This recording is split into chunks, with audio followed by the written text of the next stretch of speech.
Hello, everyone, and welcome to episode 22 of Macabre Matinee with Craig and Sean. As per usual, I am Craig Lance. And I'm Sean, bearded Kappa Litton.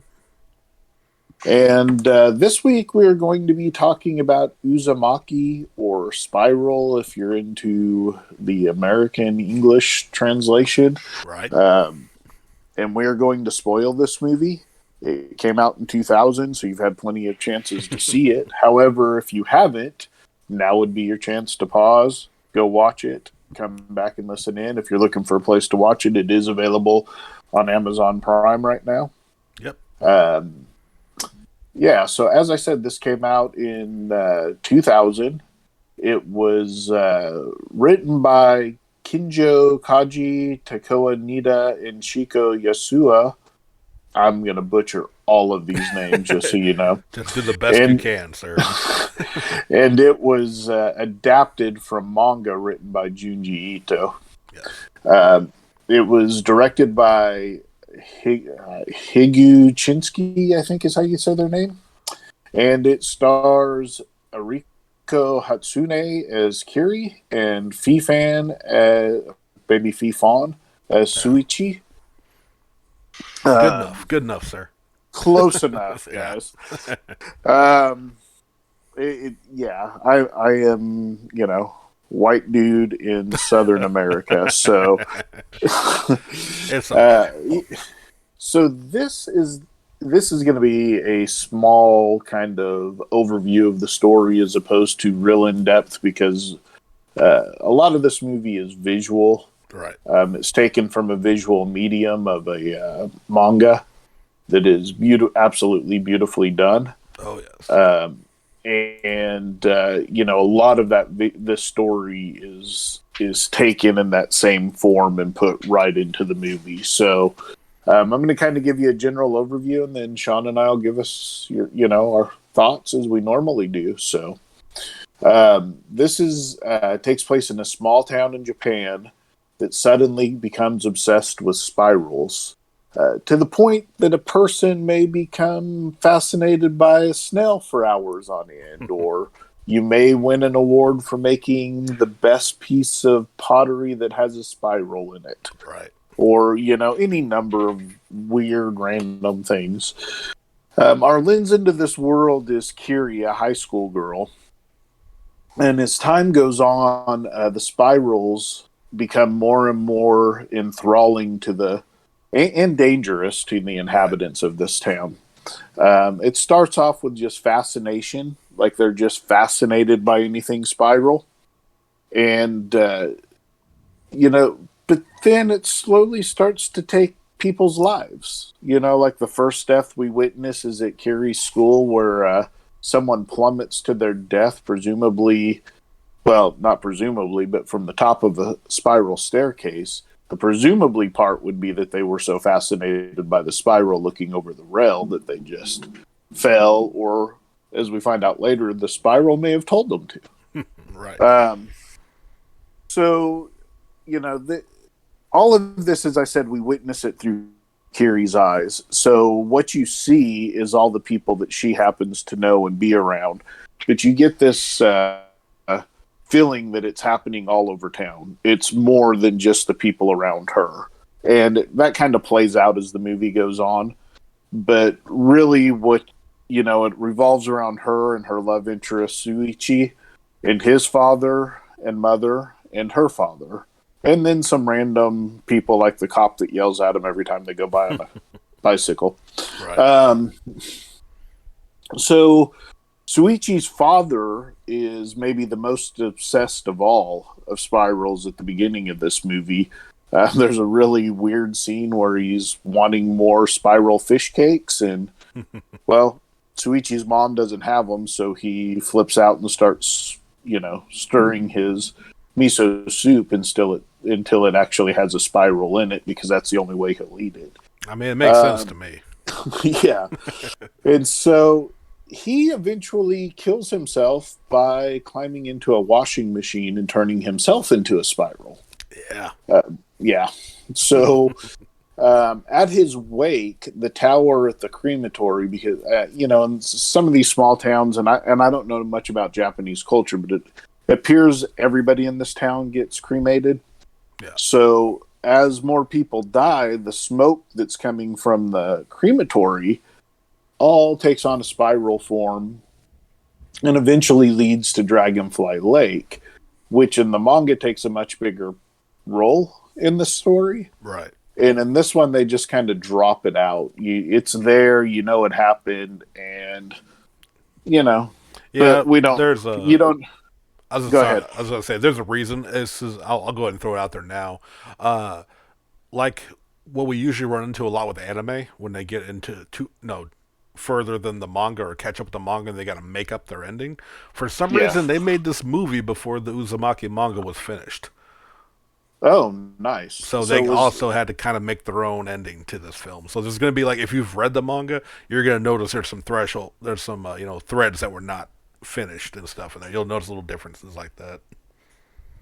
Yeah, and so, basically the story continues on as Kyrie and Suichi just trying to do their best to navigate this curse on the town. And, as they do, the spiral continues to kill people. And some people it decides to turn into snails, which was disturbing enough. Right. So, yeah. That's pretty much the overview, 30,000 foot overview of the story.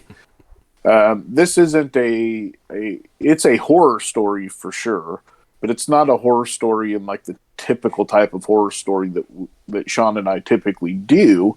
This is more of like a psychological thriller, Right. and because it's based in Japanese culture, um, a lot of the Asian culture doesn't have that necessity to explain things the way American culture does. Right. It's okay that evil's just evil for the sake of being evil.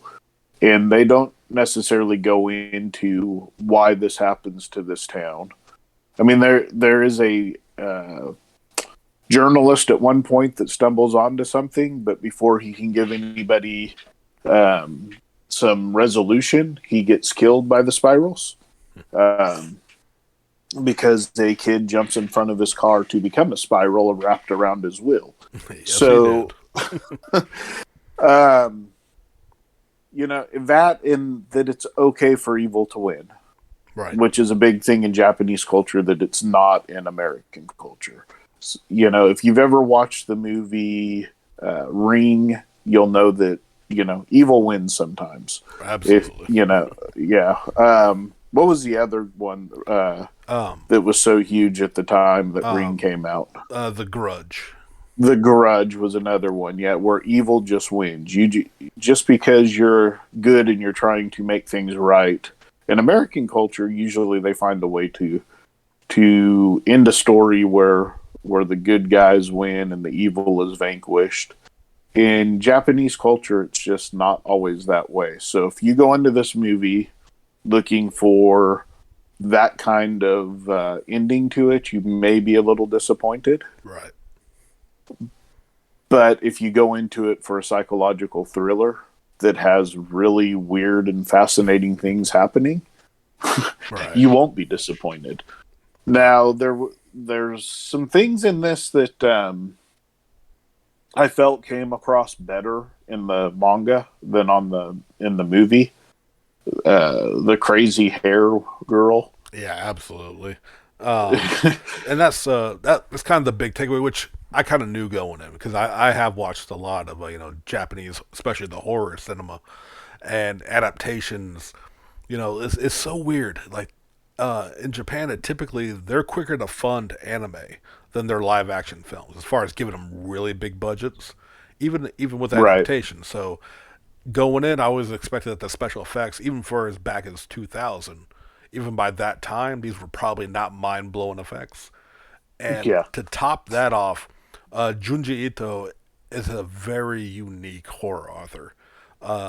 It's like you said, psychological, no explanation, a lot of body horror. Is a Yeah. big part of him. Making the normal become creepy is what he's a master of. And this is the manga, especially, is a master class in that. Just taking the simplest concept of a spiral and he makes it terrifying. Right. Does this movie pull that off? To an extent. But again, stuff Yeah. like Kyoko's hair when she at first is curled it, then it gets ridiculous. Uh, our fans watching will see the gif of her walking down the hallway with her huge spiral all over the place. In the manga, the still image is a lot creepier, just because of the Yes. way Junji Ito does it, and that stuff comes across goofier. But like as you said, the kid who wanted to get run over to wrap around the tire, that was effective, I think. Right. And like so overall, like so the production does bring this down, but I think they had a hell of a mountain to climb to begin with, trying to adapt anything Junji Ito. Like they even made an anime about 2 years ago, and that couldn't even do it right. Although there is an upcoming one where it looks like they're just animating the manga pages, and I'm very excited for that. Oh, But nice. like overall, like that's like some of the big takeaways. Like I did like that the director tried to hit that creepiness, and I don't know if you caught a lot of these things or not.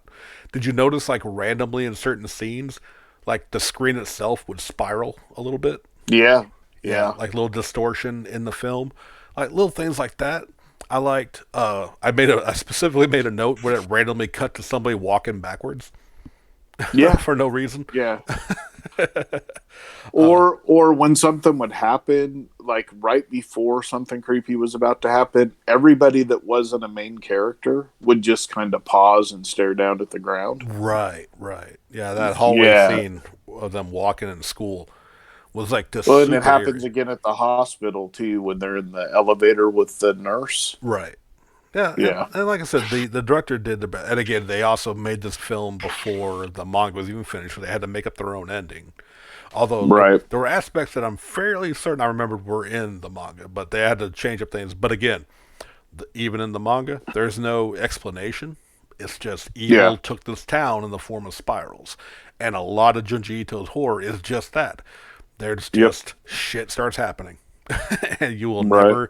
never know. But like, I definitely give Eriko Hatsune, Kiri's actress, top notch. She did excellent. I thought she particularly was very well acted in her character.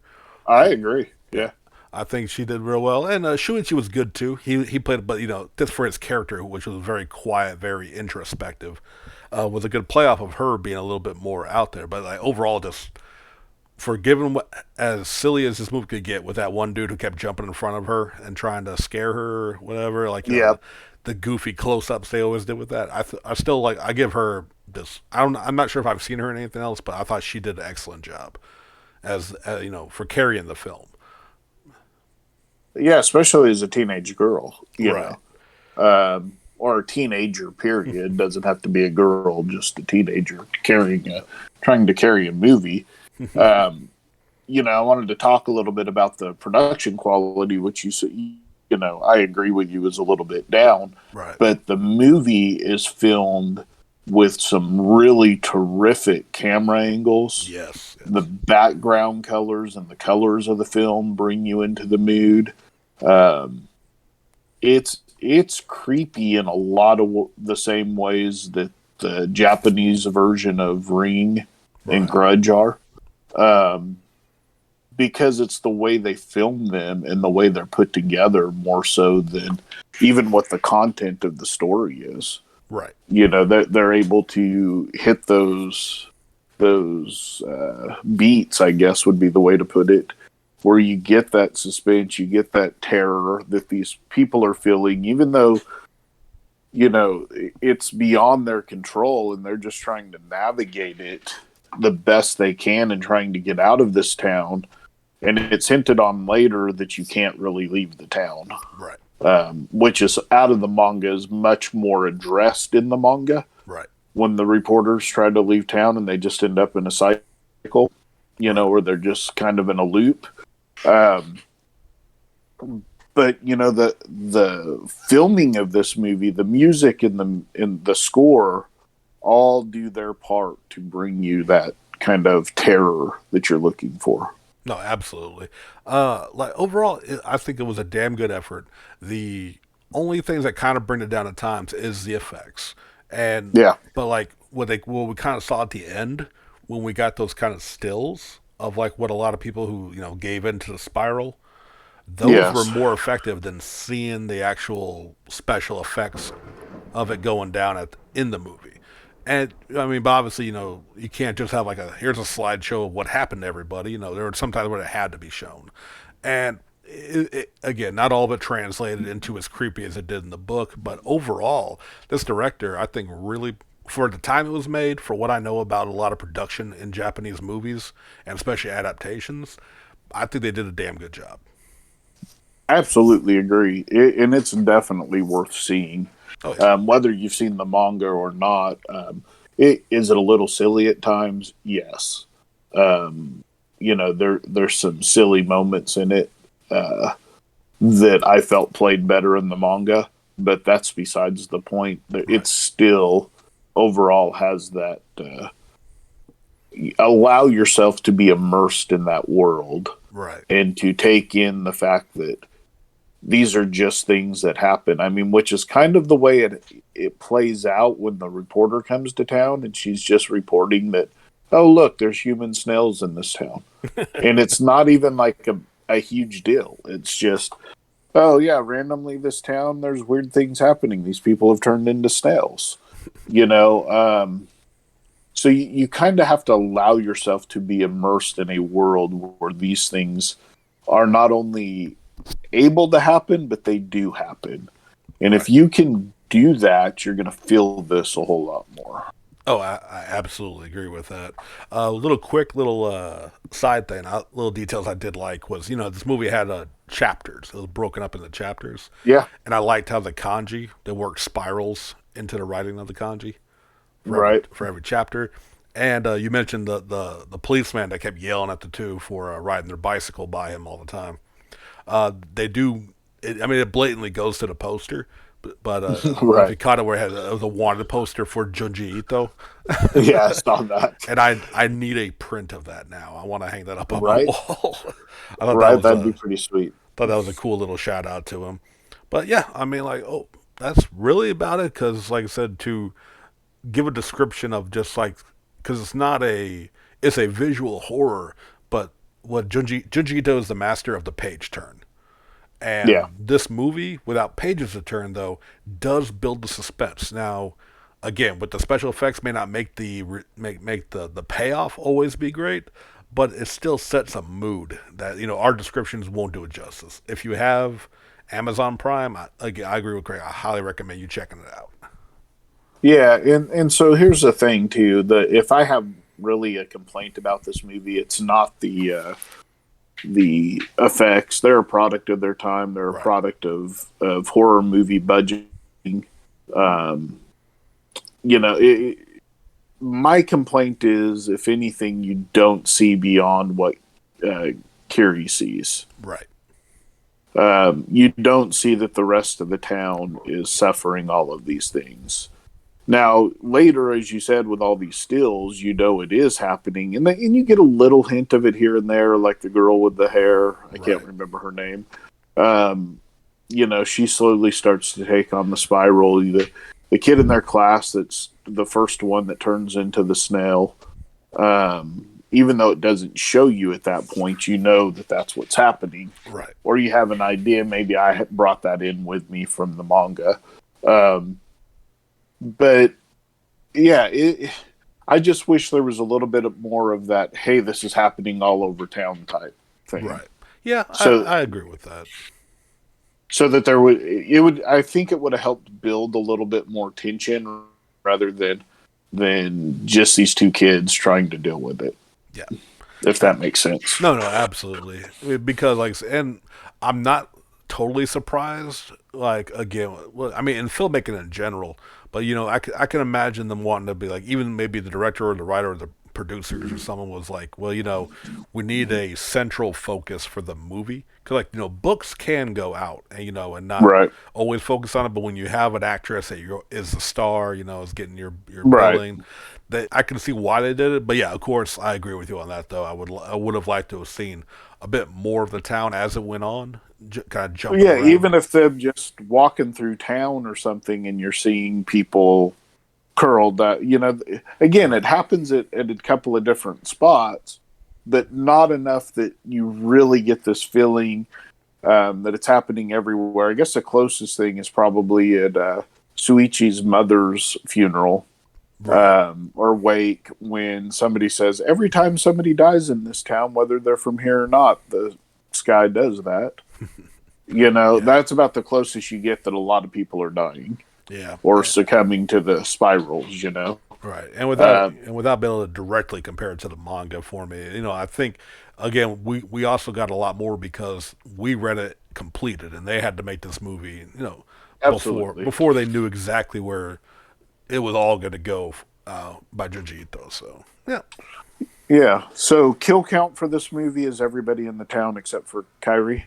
Right. Um, Pretty much, and I think that's pretty much the way the manga ends too, if I'm not Yeah. mistaken. Oh, very bleak. Um, yeah, uh, yeah. So because this isn't a slasher film, and probably Sean and I were talking about this, we think we're going to probably change it from best kill to horror moment of the movie, which will be maybe what we go with from now on instead of best kill. Like, what's your favorite Right. horrific moment of the movie, whether it's a thrill or a kill or a scare or whatever. So, Yeah. Sean, what part of this movie was kind of that for you? For me, what got to me was at the because it looked again where the special effect didn't really sell it, but the still image at the end of Shuichi after his whole body has been twisted and contorted, like Yeah, the effect of it happening wasn't great, but when they finally just kind of showed the final, his final twist, his whole body shot, it looked like a yeah, frame, it looked like a panel out of the manga. And to me, like, I don't know, that really just hit me at the end. Like, okay, that was Junji Ito. That was a very good thing for me. That, of course, you like Shuichi. That was like, and it kind of came very quickly, but also because I cared about the character, I think that hit a lot harder yeah, too. yeah. I absolutely agree. I went with a different one just because I thought they did it well, Right. especially for the level of effects in this movie. And part of that was because they didn't show it to you up close. Right. But the human snails crawling up the side of the building, Oh yeah. Yeah. they were done really well. They were a very good mix of human and snail, enough that you knew it was a human that had been transformed into a snail. Oh, absolutely. So, yeah, so that was done pretty well. Kind of my favorite, kind of horrific moment, because it would certainly be not what I would want in my life, is to be Oh turned no. into a snail. Oh no. I would not want So, that slowly crawling at me. yeah, I guess a little bit of salt would do a lot to get away from them. You're not wrong. But and apparently, just like being around the snails could turn you in. Like if they got their gunk on you, their slime on you, it would turn you into one. So Yeah, with the even the original story not explaining, it just kind of felt like yeah, in my mind, whenever people kind of had a similar spiral effect happen to them, whether it be body contortion or in this case like the snails, I feel like it was just like again, well, this is pure just me reading it, making my own explanation because Ito does not give you one. no, he does not. I kind of feel like maybe those around you, if you are affected by the spiral, like it can be influenced by what the horror you're seeing when it hits you. So Yeah, that would be fair. that's kind of how I thought about it. Yeah. So I definitely recommend watching this movie. If you like the movie, I definitely think you should pick up the manga and read it, because you will get a lot more out of it. If you hate Um, the movie, I recommend reading the manga yeah, because yeah, for sure. you just need to read the manga 100%. the the the art in the manga is absolutely fantastic, as is all of Junji Ito's mangas. Yeah, I So specifically tossed in an image from the manga just for a comparison of well, yeah, there you the go. horror y'all can see in the book, and again, it's a beautiful book.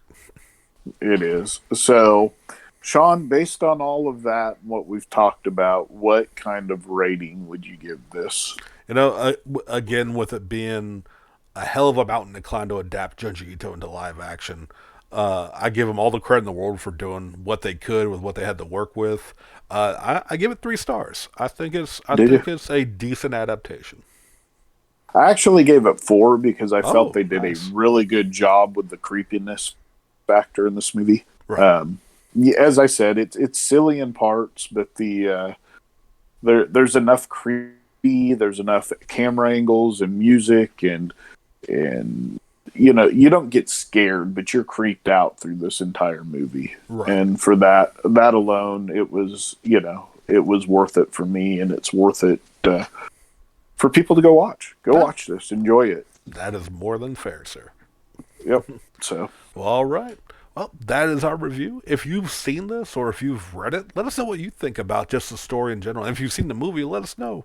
If you agree with us, if you thought it was, you know, a 4, a 3, or even worse, if you just really hated it, we still like to hear your thoughts on it. And even yeah, if you go and check it out, hit us up even afterwards. Because like I said, right now if you have an Amazon Prime subscription, it's free for you to watch. So yep.